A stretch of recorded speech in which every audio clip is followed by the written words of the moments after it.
j'ai un héros. Mon héros, c'est Indiana Jones. Est-ce que vous connaissez Indiana Jones? Oui. D'accord. Il y a un autre héros dans le même genre qui est un peu plus moderne. Peut-être que vous le connaissez aussi. Nathan Drake.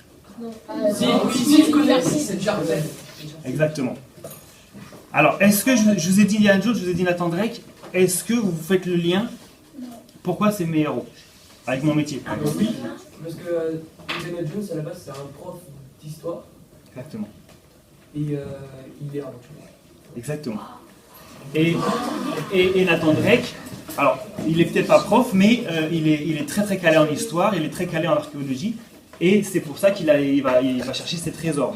Et d'ailleurs, dans le jeu Uncharted, pour ceux qui y jouent, il y a des tas de références historiques d'explorateurs qui ont vraiment existé. Nathan Drake, il dit qu'il est le descendant de Francis Drake. Francis Drake, c'est un vrai explorateur. Pourquoi c'est mes modèles? Parce que voilà, pour moi, c'est comme ça que j'approche l'histoire géo. Je nous considère comme des explorateurs, d'accord? Des explorateurs qui vont explorer ce qui s'est passé avant nous et comment s'organise l'espace autour de nous. À votre avis, l'histoire, à quoi ça peut servir? Voilà, alors je résume tout ce que vous avez dit tout ce que j'avais envie de dire. L'histoire, ça sert par l'analyse du passé, par l'analyse de comment vivaient les gens avant, à comprendre comment on est arrivé au monde d'aujourd'hui, d'accord? Il y a une erreur à ne pas faire, c'est quand on est... voilà, c'est de croire que le monde qui nous entoure, il a toujours été comme ça, d'accord? Il faut comprendre que le monde dans lequel on vit, il évolue, d'accord? Et même vous, depuis votre naissance à aujourd'hui, vous voyez qu'il y a beaucoup d'événements qui se sont passés, il y a beaucoup de nouvelles inventions qui ont été inventées. Le programme Histoire Géo, vous êtes peut-être au courant, ils ont changé depuis 2016. D'accord? Cette année, c'est un nouveau programme. D'accord? Moi, quand j'étais en 4e, on n'apprenait pas les mêmes choses que vous apprenez aujourd'hui, parce que l'histoire évolue, l'histoire change, donc forcément, on n'apprend pas les mêmes choses en classe. D'accord? Donc, vous devez bien comprendre que le monde, il est en perpétuel avancement, d'accord? Donc apprendre l'histoire, c'est vraiment déjà prendre conscience de ça. Et surtout, c'était ça que tu voulais dire, orienter vers où on va. Parce que qui a fait que le monde est aujourd'hui tel qu'il est? C'est nos ancêtres, c'est nos parents. D'accord? C'est eux qui l'ont construit, ce monde d'aujourd'hui. Mais qui va le construire, le monde de demain? C'est vous. D'accord? Donc si vous voulez le construire de la meilleure façon, si vous voulez le construire de la façon la plus harmonieuse, apprendre l'histoire, c'est découvrir notre héritage. On n'est pas venu ici tout seul, on n'a pas été parachuté. On a un héritage, on a une famille, on a toute l'humanité qui est derrière nous. On doit découvrir cet héritage pour pouvoir le faire continuer. Donc du coup, l'historien, pour revenir à l'historien, comment on peut définir un historien? Comme Indiana Jones par exemple. Un historien, c'est celui qui va enquêter sur le passé, qui va chercher à découvrir ce qui s'est passé à travers donc, le temps. L'historien, comment il va faire pour faire son métier? Comment il va faire pour découvrir ce qui s'est passé avant? Ça, c'est très important, parce que c'est ce qu'on va faire tous les historiens. Comment aujourd'hui on a pu vous enseigner cette histoire? C'est parce qu'il y a des gens qui ont fait des recherches, d'accord? Il y a une certaine...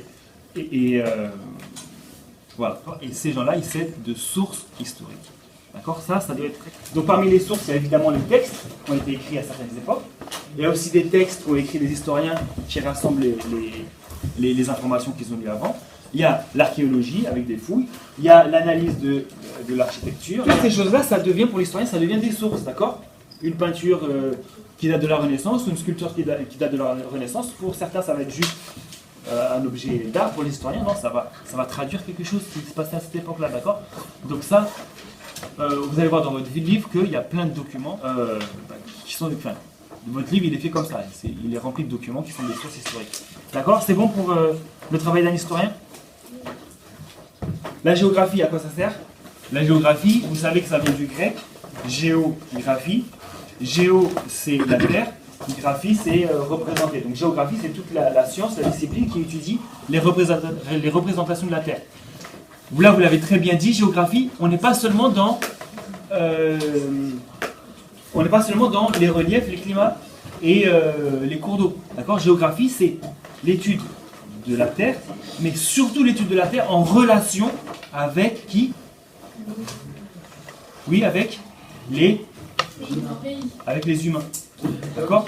Et justement, les pays, c'est quoi? Les pays, c'est une façon dont les êtres humains ont exploité la Terre, d'accord, enfin, ont organisé la Terre, d'accord. Donc la géographie, ça va beaucoup plus loin que les reliefs, les montagnes, etc. C'est aussi les rapports avec les êtres humains, avec leur environnement et avec cette Terre, d'accord. Donc la géographie, ça va être, comme vous avez dit, la démographie, c'est-à-dire l'évolution du nombre de personnes. Ça va être comment s'organise le territoire en département, voilà, le côté administratif. Voilà, ça va être les hommes construisent des villes. Voilà, donc ça va être les relations entre les villes et les campagnes. Voilà, toutes les dynamiques qui concernent les relations de l'homme et de son territoire. Ok, ça marche. Du coup, le géographe, qu'est-ce qu'il va faire? L'historien, c'est celui qui va analyser l'évolution des sociétés à travers le temps. Le géographe, c'est celui qui va analyser les dynamiques des sociétés, mais surtout par rapport à l'espace. D'accord? Il étudie, il analyse les rapports entre l'homme et son milieu. D'accord? Comment les sociétés humaines s'organisent. Ok? En résumé, l'histoire géo, alors ça, écoutez-le bien. En résumé, l'histoire géo, ça sert à vous situer dans le temps et dans l'espace. D'accord? Ça sert à vous repérer dans le temps et dans l'espace. Si vous n'avez pas des repères en histoire et si vous n'avez pas les repères qu'on vous donne en géographie, en quelque sorte, vous allez un petit peu avancer dans l'obscurité. D'accord? Vous allez penser que... Ah, je ne vais pas vous faire ça tout de suite. Vous allez un peu penser que le monde s'arrête à votre ville. Le monde s'arrête à votre collège, votre lycée et à votre vie quotidienne. D'accord? Votre époque, c'était la seule qui existait, d'accord? Donc l'histoire géo, ça sert à vous situer. Vous n'êtes pas des élèves qui sont isolés des autres, que ce soit dans le temps ou que ce soit dans l'espace, d'accord? On a parlé de la famille tout à l'heure, voilà, il y a toute une famille derrière vous, il y a tout un héritage. Et au niveau de l'humanité, c'est la même chose, d'accord? Donc ça sert à vous donner des repères. Et ces repères-là, et c'est ça qui est très important, ils vous servent à orienter vos actions. Ils vous servent à agir. D'accord? C'est grâce à ces repères-là que vous allez savoir comment agir. Vous allez savoir quoi faire, vers où vous voulez aller, vers quelle société vous voulez construire, vu que c'est vous qui allez construire la société, vu que c'est vous qui allez écrire le monde de demain. D'ailleurs, il y a un film très bien qui s'appelle Demain. Je ne sais pas si vous l'avez vu.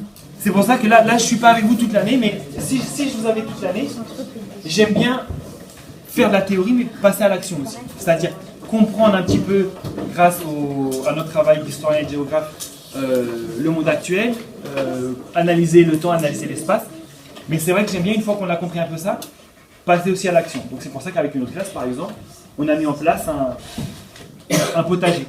Un potager, alors vous allez dire ça n'a aucun rapport avec l'histoire géo. Si, le premier rapport que les êtres humains ils ont avec la nature, c'était la nourriture.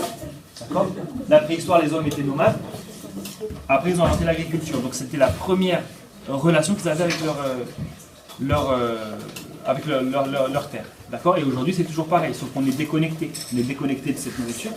Mais voilà, si la société peut grandir, c'est parce qu'on arrive à la nourrir. D'accord? Ça, c'est un chapitre aussi d'histoire géo, enfin de géographie. Donc, tout ça pour dire, quand vous rentrez en classe, ou plutôt, là c'est moi qui rentre dans votre classe, mais quand on commence le cours d'histoire géo, vous êtes des élèves, mais là vous êtes des élèves spécialisés, c'est-à-dire quand vous rentrez ici, vous êtes, dans mon cours, vous êtes des historiens et des géographes, c'est-à-dire, ou plus précisément, des graines d'historiens et de géographes, d'accord? Quand vous rentrez, quand vous asseyez, quand j'arrive dans ce cours, on se met dans la tête qu'on est tous des Indiana Jones ou des Nathan Drake, d'accord? On va étudier ce qui s'est passé avant, voilà, pour pouvoir mieux comprendre, pour pouvoir mieux se repérer et pour pouvoir mieux agir. D'accord? Et c'est pour ça que j'utilise énormément une chaîne YouTube que j'ai faite qui s'appelle Graines d'historiens et de géographes.